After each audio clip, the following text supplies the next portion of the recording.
দারুণ এক মজাদার নাস্তার রেসিপি। কাঁঠালের বিচি দিয়ে এমন নাস্তা আগে কখনো বানাইনি। ক্রিস্পি, ভিতরে সফট এবং ইজিলি এই নাস্তাটি তৈরি করা যায়। তো এই নাস্তাটি খুব সহজে আজকে আমি তৈরি করে দেখাবো। তার জন্য কিন্তু এখানে আমি নিয়ে নিছি কাঁঠালের বিচি। আর এই কাঁঠালের বিচি থেকে যেই কালা অংশটা আছে সেটা কিন্তু ভালোভাবে আমি একদমই ফ্রেশ করে নেব। আর কি যে কালো অংশটা আছে সেটা কিন্তু একেবারে সাদা করে নিতে হবে। তোমরা চাইলে বাদ দিতে পারো, আবার না চাইলে বাদ নাও দিতে পারো। তো এইভাবে করলে অনেকটা ভালো হয়। তো দেখো, সম্পূর্ণ বিচিগুলো আমি পরিষ্কার করে নিছি। আর এভাবে পরিষ্কার করে নেওয়ার পরে এখানে আমি অ্যাড করে দিচ্ছি একদমই কিউব করে কেটে রাখা আলু। আর এই আলুগুলোকে দিয়ে তারপরে হচ্ছে আমি এই বিচিগুলোকে সিদ্ধ করে নেব। তার মধ্যে অ্যাড করে দিচ্ছি 2টা ডিম। আর এই 2টা ডিম, আলু আর বিচি দিয়ে আমি চুলায় বসায় দিছি। তারপর হচ্ছে এখানে আমি অ্যাড করে দিচ্ছি লবণ, দিয়ে তারপরে হচ্ছে ঢেকে দিচ্ছি। দেওয়ার পরে সিদ্ধ হয়ে যাওয়ার পরে আলুর খোসাগুলো ছাড়িয়ে বিচি এবং আলু ঠান্ডা করে আমি ভালোভাবে ম্যাশ করে নেব।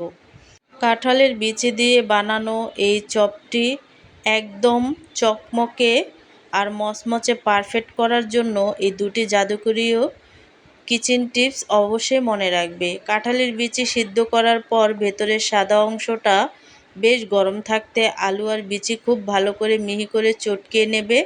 ঠান্ডা হয়ে গেলে কিন্তু বিচির অংশটা শক্ত হয়ে দানাদার থেকে যাবে, যা মাখাতে কষ্ট হবে। তো এখানে কিন্তু সম্পূর্ণ মশলা অ্যাড করে আমি ভালোভাবে মেখে নিছি। আর ভালোভাবে মেখে নেওয়ার পরে আমি কিন্তু এগুলোকে এক সাইডে রেখে এখানে আমি নিয়ে নিচ্ছি ভেষণ। আর ভেষণের মধ্যে অ্যাড করে দেব চালের গুঁড়া। আর এই চালের গুঁড়াটা কিন্তু বেশি একটা মিহি না, অনেকটা সুজির টাইপের করে আমি চালের গুঁড়াটা ভাঙিয়ে নিছি। তো এটা দিলে অনেক বেশি ক্রিস্পি হয়। তারপর হচ্ছে এখানে আমি অ্যাড করে দিচ্ছি হলুদের গুঁড়ো। আর হলুদের গুঁড়োটা একটু বেশি করে আমি দিচ্ছি যাতে কালারটা অনেক সুন্দর আসে। তো হলুদের গুঁড়োটা দেওয়ার পরে কিন্তু এখানে আমি অ্যাড করে দেব স্বাদ মতো লবণ, দিয়ে তারপরে হচ্ছে একটা ব্যাটার তৈরি করে নেব। তো হাই গাইস, আসসালামু আলাইকুম, welcome back to my channel. কেমন আছো তোমরা সবাই? আশা করছি ভালো আছো। আল্লাহর রহমতে আমি অনেক ভালো আছি। তো গাইস, ভিডিওটি ফার্স্ট থেকে লাস্ট পর্যন্ত দেখতে থাকো, আশা করছি ভালো লাগবে। আর ভালো লাগলে প্লিজ একটি লাইক আর একটি সাবস্ক্রাইব করে পাশে থাকবে। তো দেখো, এখানে কিন্তু ব্যাটারটাকে আমি একটু ঘন টাইপের করে তারপরে হচ্ছে এই ব্যাটারটা তৈরি করে নিচ্ছি। বেশি একটা পাতলা হবে না, যেহেতু আমি এখানে চপগুলো কোট করে নেব, তার জন্য কিন্তু একটু ঘন করে নেবে।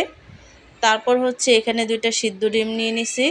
তো দেখো, এখানে কিন্তু আমি 2টা ডিম নিয়ে নিছি, তোমরা চাইলে বাড়িয়ে কমিয়ে নিতে পারো। তো এই 2টা ডিমকেই আমি মাঝখান দিয়ে কেটে তারপর হচ্ছে সুন্দর করে লম্বালম্বিভাবে কেটে নেব। আর কি চপের মধ্যে দিতে যাতে আমার সুবিধা হয়, তার জন্য কিন্তু এভাবে করে আমি কেটে নিচ্ছি। তোমরা যদি চাও তাহলে কিন্তু একটা ডিম দিয়েও তৈরি করতে পারো। তো দেখো, এইভাবে করে সবগুলো ডিম আমি কেটে নেব। আর এভাবে কেটে নিলে কিন্তু অনেকটা সহজ হয়। তো চাইলে তোমরাও কেটে নিতে পারো। আর এভাবে কেটে নিলেই কিন্তু অনেক সহজভাবে পুর হিসাবে ব্যবহার করা যায়। তো দেখো, সবগুলো ডিম আমি কেটে নিচ্ছি। কেটে নেওয়ার পরে কিন্তু এখানে আমি যেই চপের জন্য আলু এবং বিচি আগে থেকে রেডি করে রাখছিলাম, সেটা এইভাবে লেচি করে করে তারপর হচ্ছে একটা লেচি আমি নিয়ে লম্বালম্বি করে তারপর হচ্ছে হাত দিয়ে একটু চ্যাপ্টা করে যে ডিমটাকে আমি কেটে রাখছিলাম সেটা কিন্তু এখানে দিয়ে দেব। দিয়ে তারপরে হচ্ছে ভালোভাবে চতুর্দিক থেকে সিল করে নেব।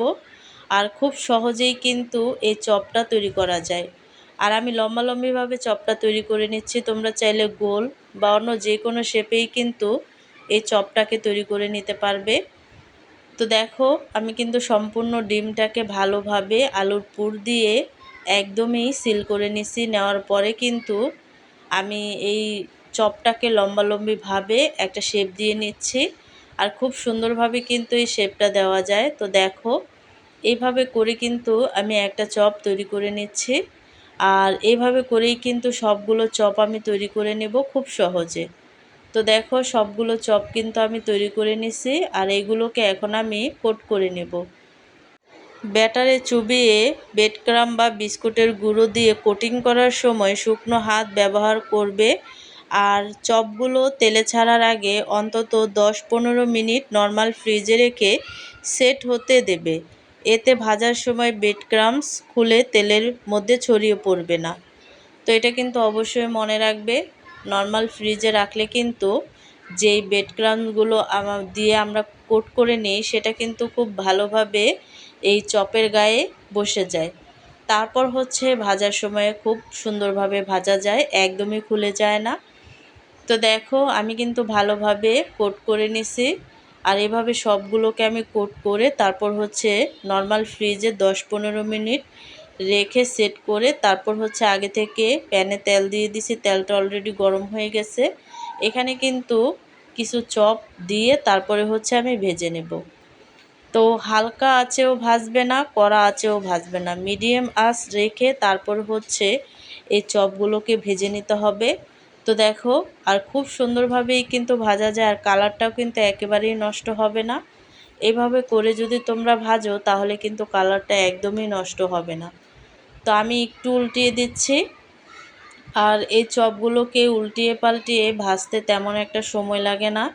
তো তোমরা কিন্তু খুব সহজে বিকেলের টাইমে ঝটপট এই নাস্তাটি তৈরি করে খেতে পারো। এখন যেহেতু প্রচুর পরিমাণে কাঁঠাল পাওয়া যায়, আর কাঁঠাল খেলেই তো বিচি হয়, তো সেই বিচি দিয়েই কিন্তু আমরা বিকেলের জন্য এই নাস্তাটি তৈরি করে নিতে পারি। আর এই নাস্তাটি কিন্তু চা দিয়ে বেশ ভারী জমে যায়। তো তোমরা কিন্তু খুব সহজে এই নাস্তাটি তৈরি করে নেবে বিকেলের টাইমের জন্য। তো তারপর হচ্ছে ভাজা হয়ে গেলে আমি কিন্তু এক এক করে তেল ছেঁকে তারপর হচ্ছে এই চপগুলোকে তুলে নেব। আর তোমাদেরকে একটু কাছ থেকে দেখাচ্ছি চপগুলো কতটা লোভনীয় হয়েছে। আর কালারটা তো তোমরা নিজ চোখেই দেখতে পাচ্ছ কত সুন্দর হয়েছে। তো সবগুলো চপ আমি ভেজে নিছি, আর এখন আমি পরিবেশন করে নেব। তো তৈরি হয়ে গেল আমাদের চপটি, দেখতে কতটা লোভনীয় আর চকমকে হয়েছে। কাঁঠালের বিচি দিয়ে এমন নাস্তা আগে কখনই খাওনি। ক্রিস্পি, ভিতরে সফট, একেবারেই কিন্তু এই নাস্তাটি খেলেই বুঝতে পারবে যে এই নাস্তাটি কতটা সুস্বাদু। তাই আর দেরি না করে আজই ঘরে বানিয়ে পরিবারের সবাইকে চমকে দাও। তো একটা চকমকের সিক্রেট কথা বলি, আমরা কিন্তু সাধারণত বেসনের পাশাপাশি ব্যাটারে একটু চালের গুঁড়ো ব্যবহার করেছি। এই চালের গুঁড়ো দেওয়ার কারণে কিন্তু কোটিংটা দ্বিগুণ মচমচে হবে এবং ভাজার অনেকক্ষণ পর চপগুলো বাইরে একদম ক্রিস্পি আর ভেতরে তুলতুলে সফট থাকে। আর মিডিয়াম আঁচে একটু সময় নিয়ে ভাজলে চপের লুকটা পুরোই রেস্টুরেন্ট স্টাইলের মতো চমৎকার আসে। ভিডিওটি ভালো লাগলে প্লিজ একটি লাইক দেবে, কমেন্ট করবে এবং বন্ধুদের সাথে শেয়ার করতে ভুলবে না। আর প্রতিদিন এমন নিত্য নতুন ঘরোয়া রেসিপি পেতে আমার চ্যানেলটিকে সাবস্ক্রাইব করে আমার পাশেই থাকবে। তো আজকের রেসিপিটা কেমন লাগছে অবশ্যই কিন্তু কমেন্টে জানাবে। তো অন্য কোনো রেসিপি নিয়ে তোমাদের মাঝে আবার চলে আসবো। আজকে এই পর্যন্তই। সবাই সুস্থ থাকবে, ভালো থাকবে। আল্লাহ হাফেজ।